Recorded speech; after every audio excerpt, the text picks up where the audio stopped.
오늘은 3단원 유교 문화가 발달한 조선의 문화와 과학의 발전에서 조선 정교의 문화와 과학기술의 발전에 대해서 공부해 보겠습니다. 사진에 나오는 사람이 누굴까요? 네, 바로 세종대왕입니다. 이 세종대의 문화와 과학의 발전에 대해서 알아보겠습니다. 그래서 문화와 과학에 대해서 문화 분야에서는 집현전 설치와 훈민정음 창대에 대해서 알아보겠고, 과학 분야에서는 농사직설 편찬, 금속활자 제작, 장령실의 업적에 대해서 알아보겠습니다. 먼저 집현전 설치에 대해서 알아볼까요? 자, 집현전은 세운 목적은 우수한 인재를 등용하여 학문을 연구하기 위함입니다. 그리고 집현전에서 하는 일은 유교와 관련된 다양한 책을 펴냈고요. 지도와 금속 활자를 제작하는 데 크게 기여하였습니다. 이곳은 경복궁 수정전으로 세종 때의 집현전으로 사용되는 건물의 모습이에요. 상상해서 그린 그림인데 이 그림은 집현전에 있는 학자들이 실제로 공부를 했을 것이라고 생각되는 모습입니다. 다들 열심히 하는 모습을 살펴볼 수 있네요. 자, 그 다음에 훈민정음 창제에 대해서 알아보겠습니다. 한글이 만들어지기 이전의 상황에 대해 살펴볼까요? 그 당시 사용했던 글자는 중국의 글자인 한자입니다. 대부분의 양반은 이 한자를 사용했고요. 한자는 익히기가 어려워서 대부분의 백성들은 글을 읽거나 쓸 줄 몰랐습니다. 그래서 세종대왕이 훈민정음을 창제했는데 뜻은 백성을 가르치는 바른 소리입니다. 왜 만들었냐? 한자는 배우기가 어려워서 일반 백성들이 사용하기 어려웠기 때문입니다. 이것이 훈민정음의 실제 모습입니다. 세계 기록유산으로 등재되어 있고요. 우리가 오늘날에도 사용하는 자음과 모음이 몇 개 보이기도 하고 사용하지 않는 것들이 보이기도 하는 것 같습니다. 자, 훈민정음을 만든 방법. 자음은 17자이고 모음은 11자입니다. 자음은 혀의 위치, 입술과 목구멍, 즉 발음기관의 모양을 본떠서 만들었고요.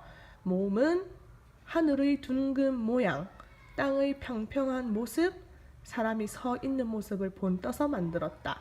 그래서 하늘은 천, 땅은 지, 사람은 인자라는 한자를 써서 천지인의 모양을 본떴다고도 설명합니다. 이렇게 독창적으로 만들어진 훈민정음의 모습을 살펴볼 수 있었고요. 이 훈민정음을 만든 후에 여러 사람들 앞에서 발표하고 한 날은 세종 때 1446년이었습니다. 세종이 직접 반포를 했다고 합니다. 자, 훈민정음에 대한 생각이 지배층과 일반 백성들 사이에서는 달랐는데요. 조금 대립을 이루었습니다. 그래서 그 내용을 여러분들 학습지에서 조금 더 자세하게 살펴보는 정도로만 하고 넘어가겠습니다. 그래서 이 훈민정음을 창제한 결과 훈민정음 언해본, 용비어천가 등과 같은 책을 한글로 편찬하게 되었고요.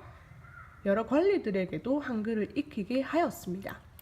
그리고 백성들은 국가 정책을 쉽게 알 수 있게 되었어요. 평민 부자녀들의 문학활동도 활발하게 일어났다. 이 문학활동이라는 것은 책을 읽는 것뿐만 아니라 실제로 책, 이야기를 지어서 쓸 수 있는 활동도 포함하는 것입니다. 많은 활동들을 할 수 있었겠죠.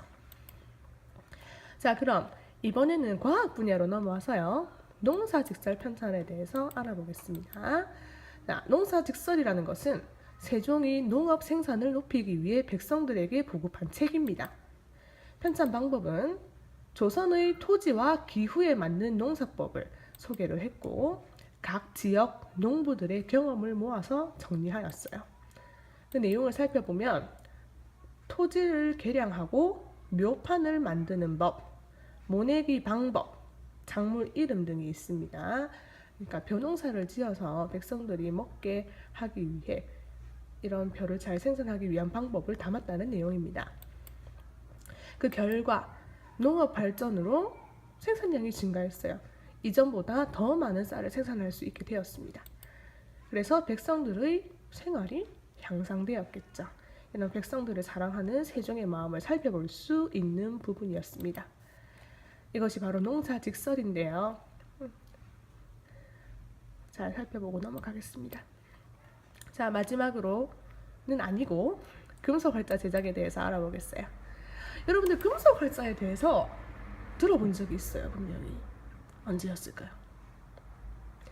그래요. 고려시대 때 거란과 몽골이 침입을 했을 때 그때 부처의 힘으로 이러한 어려움을 극복하기 위해서 금속 활자를 제작했는데 이런 금속 활자 제작이 조선시대에도 계속 이어지게 됩니다. 자세하게 알아볼게요.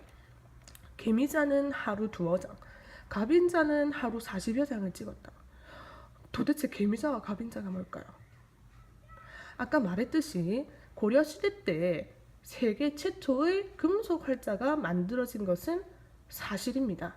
직지심체 요절이었죠. 그런데 이때 다른 외세의 침입도 있었고 고려라는 나라가 조선이라는 나라로 새로 세워지는 과정에서 많이 혼란스러웠기 때문에 인쇄 기술이 크게 발달하지는 못했어요. 그러나 이 태종과 세종과 같은 왕들이 금속 활자의 장점을 잘 알고 이것을 더 발전시켜야 되겠다고 생각을 하게 됩니다.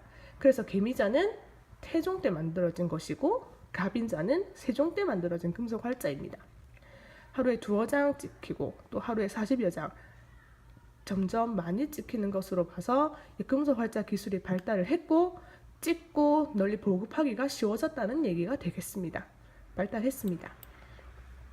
활자의 모양이 네모나고 조판이 정교하다. 점점 더 발달했다는 뜻입니다. 인쇄술과 제지술이 발달했다. 인쇄하는 기술과 종이를 찍어내고 책을 만드는 기술이 발달을 했다는 뜻이죠. 그래서 종이를 전문적으로 생산하는 주자소를 설치하여서 종이를 대량 생산할 수 있게 되었어요. 그래서 많은 사람들이 책을 읽고 공부를 할 수 있는 기회를 가지게 되었다는 뜻입니다. 자, 그러면 마지막으로 장영실의 업적에 대해서 알아보겠습니다. 여러분들 장영실에 대해서 책으로 읽어서 아는 친구들도 있을 텐데요. 자, 이분이 장영실입니다. 조선 세종 때의 과학자이고요. 노비 출신이지만은 앙부 일구, 자경루, 측우기, 혼천의 간이 이런 과학기구를 제작하였는데 공헌을 인정받아서 높은 관직을 받은 인물입니다. 자세하게 살펴보자. 이것은 앙부일구입니다. 솥 모양의 그릇이 위를 향한 모양의 해시계입니다. 해의 움직임을 통해서 그날의 시간을 알 수 있도록 만든 기구입니다. 자, 그리고 이것은 자경루입니다. 자동으로 시간을 알려주는 물시계가 되겠습니다. 요 왼쪽에 있는 모양이 오른쪽에 실제로 복원했을 때 모양의 가운데 부분에 해당한다는 것을 발견할 수 있습니다. 그리고 실제 사람의 모습을 봤을 때 이 자경루라는 기구가 엄청나게 크다는 것을 알 수 있어요. 자, 그리고 측우기입니다. 강우량을 측정하는 기계인데 강우량이라는 것은 눈, 비 이런 것처럼 물의 온양을 재는 기계가 되겠습니다. 여기서는 강우량이니까 비가 온양을 재는 것이 되겠습니다. 비우자를 썼거든요. 자, 이것은 혼천의입니다. 해, 달, 별의 운행을 관측하는 천문기구가 되겠습니다. 이렇게 시간을 아는 기구뿐만 아니라 우리의 우주, 하늘에도 관심을 둔 장영실의 이런 업적을 엿볼 수 있는데요. 또 있어요. 이것은 간의입니다. 고도, 방위, 시간을 측정하는 천문 관측 기구입니다. 고도라는 것은 우리 예전에 1학기 때 배웠는데 경도, 위도 중에서 위도에 약간 해당하는 거라고 할 수 있고 방위라는 것은 동서남북을 말하는 것이고 시간은 마찬가지로 시간을 측정한다는 의미를 가지고 있습니다. 이것도 보니까 복원했을 때 모형이 주변의 건물과 맞먹는다는 것을 알 수 있어요. 그때 당시의 과학기술 정도로 엿볼 수 있는 것 같습니다. 자, 여기까지가 오늘 공부해야 될 내용인데 과학기술의 특징을 한 번만 더 정리해 보겠습니다. 조선 전기에는 수원이가 갑자기 왔다 가가지고 깜짝 놀랐습니다. 자, 계속 해보겠습니다. 나라 경제를 위하여 정책적으로 농사를 장려했습니다. 그리고 농업기술에 대한 연구가 활발하게 이루어졌고 우리 풍토에 맞는 농사법을 연구한 책과 농업에 필요한 과학기구들을 발명했어요. 이 책이 아까 언급했던 농사직설이 될 수 있겠고 이런 과학기구들이 장령실이 발명했던 과학기구들이 되겠습니다. 자, 그래서 농업 생산량이 증가를 했고 백성들이 넉넉하게 먹고 살 수 있도록 이런 기반이 마련되었다는 뜻입니다. 조선이라는 나라는 일반 백성들이 농사를 짓고 살았기 때문에 나라에서 이런 정책들을 장려하게 되는 겁니다. 자, 오늘 공부한 내용은 여기까지고 듣고 학습지에 정리하느라고 많이 수고했습니다.